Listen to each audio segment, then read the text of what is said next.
But there's lots of different props that you can utilize along the way in order to best rev up those deep core muscles. And when I'm talking about the deep core muscles, I'm talking about the pelvic floor, I'm talking about the TVA, the transverse abdominals, obviously the internal and external oblique, and our back muscles. And so one of the best tools I love is a mini ball. And so make sure your mini ball isn't blown up to its fullest capacity. Make sure it has a little bit of kind of sluggishness to it. And the important thing about knowing when you're using a mini ball is you're working your core 408 times more effectively than if you were on the flat floor.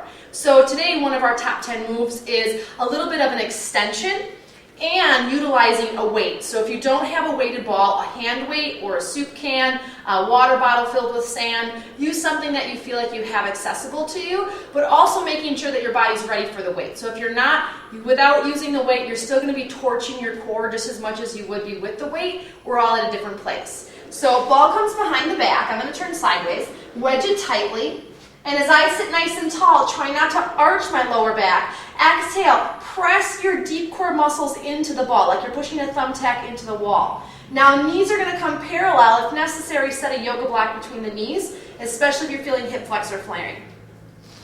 Weighted ball comes right along the heart center. Now lift your elbows nice and tall. You can also extend your legs out. Just make sure, again, you're not excessively arching in that lower back area. We want to make sure we're keeping the deep core as active as we possibly can. That's what's lifting and lowering us, not our hip flexors, not our arm muscles. So we're going to set the timer here and bring that ball right along the heart center. Nice deep breath in. I'm pressing my sacrum into the ball. Inhale back.